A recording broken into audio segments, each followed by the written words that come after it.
అందరికీ నమస్తే అండి. నవీన్ సుయు మరో కోణం ఛానల్కి మీ అందరికీ స్వాగతం. గ్రాండ్ క్యానియన్ ఆఫ్ ఇండియా ఈ పేరు మీరు ఎప్పుడైనా విన్నారా?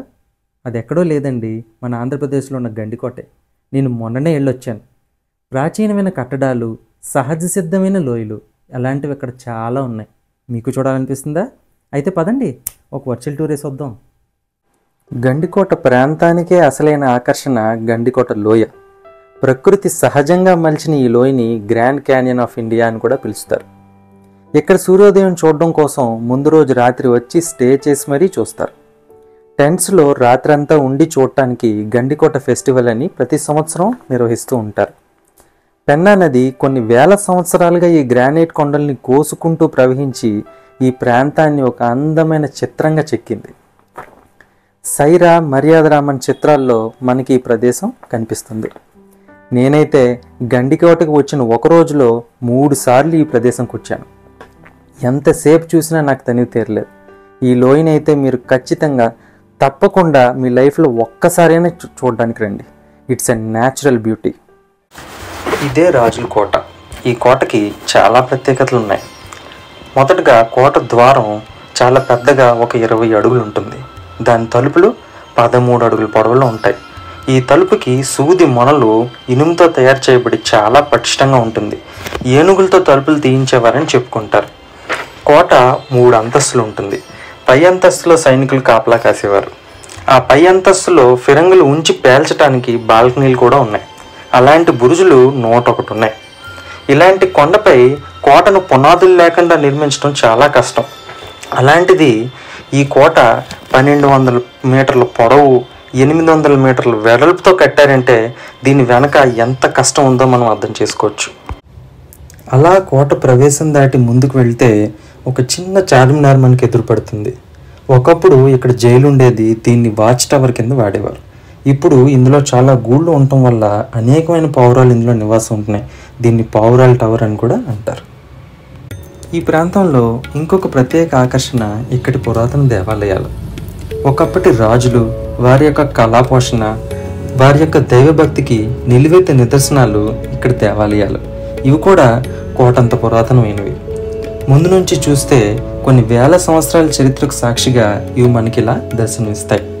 లోపలికి ప్రవేశిస్తే ఒక పక్కగా వంటశాల కోసం ఒక ప్రత్యేకమైన మండపం, కళ్యాణం చేయడానికి ఒక ప్రత్యేకమైన మండపం నిర్మించారు. అతి పెద్ద ఆవరణ, ఎంతమంది భక్తజనాన్నైనా హక్కును చేర్చుకునే సామర్థ్యం వీటి సొంతం. విశాలంగా ఉంటాయి.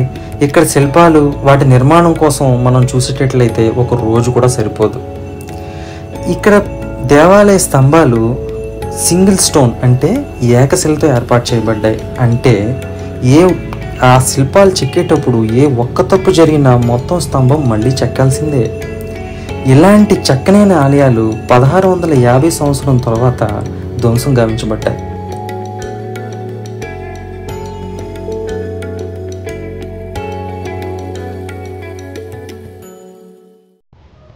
ఆలయం చూసి కొంచెం ముందుకు వస్తే మనకి ఒక పెద్ద మసీదు కనిపిస్తుంది. ఈ మసీదు కూడా చాలా విశాలమైంది. ముందు భాగంలో 32 గదులు ఉంటాయి. అవన్నీ కూడా గుర్రపు సాలలంట, అంటే పార్కింగ్ ఫర్ ద హార్సెస్ అన్నమాట. లోపలికి వెళ్తే చాలా పెద్ద ప్రాంగణం ఉంటుంది. ఇంకో 64 గదులు ఉంటాయి. వచ్చిన వారందరూ విశ్రాంతి తీసుకోవటానికి ఉంటారు. ఇంకొంచెం లోపల మసీదు ఉంటుంది ప్రార్థన చేసుకోవటానికి. దాని ముందర ఒక చిన్న ఫౌంటైన్ ఉండేదంట.